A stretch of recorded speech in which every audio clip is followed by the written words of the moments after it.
Real anxiety about what might happen as early as Wednesday. As we've reported, North Korea has mentioned that date twice in its most recent warnings and provocations. And Representative Peter King is joining us right now. He's a member of the Intelligence Committee. Congressman, thanks very much for coming in. Thank you, Wolf. As you know, the North Koreans have told all foreign diplomats in Pyongyang right now, the North Korean capital, they should leave by Wednesday, this coming Wednesday. They won't necessarily be able to guarantee their security after that. What's the significance of this? Well, it's significant to the extent that it just adds more uncertainty and it shows more belligerence and more hostility on the part of the North Korean regime. And it's just a whole series of decisions and actions and statements over the last several weeks and months, which is why everyone is, and our government is concerned about this, not panicking, but certainly concerned and treating it, I would say, more seriously than the incidents of the past several years, which occurred around this time, but also seemed to have a way of winding down. In this case, it appears that Kim Jong-un may be going out and not be able to get himself back in. Are we bracing for something dramatic that the North Koreans might do Wednesday, Thursday, or Friday? In other words, this week, is this potentially a critically important week? Well, it certainly could be. And the fact that the plant that all of the North and South Korean employees are out, that was a jointly operated plant, or a plant operated by in the North, has now been evacuated. The fact that the missiles have been moved and are facing east. The fact that the threats continue.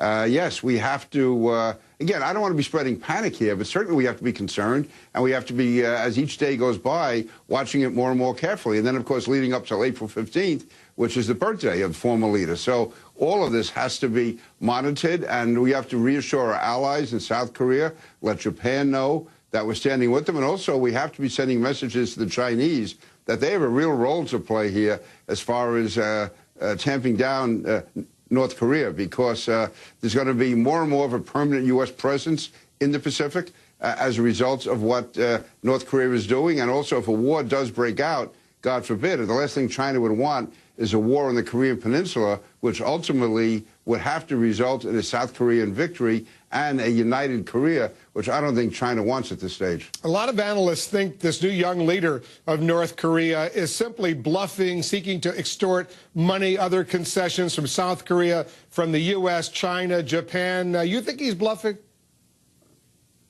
He could be. We don't know. We have to assume that he's not. We have to operate on the assumption that he's for real, that or the fact that he could be bluffing, will not be able to get himself back in, that he will have built up the war drums among his people, that he has to take some action, and that action could be even a modified attack on South Korea.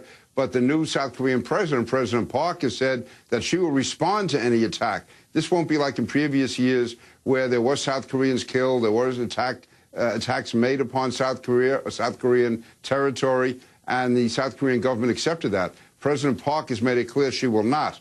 So that could also cause events to spiral out of control. Because there are reports, as you know, if the North Koreans do launch some sort of missile or an attack, as they did in 2010, they torpedoed a South Korean warship, killing several dozen South Korean sailors. They shelled an island, a South Korean island, killing some civilians there. The South Koreans at that time and the U.S. did not retaliate. But what you're saying is this time there could be significant retaliation.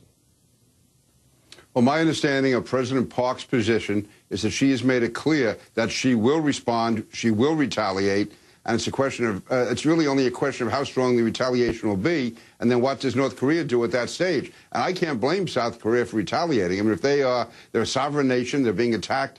If they are attacked by the North, President Park believes that she has to respond. So that is an element that was not present in the past, and something we have to be very cognizant of and very aware of. You're a Republican. You've criticized the Obama administration on several fronts. How are they doing in this crisis?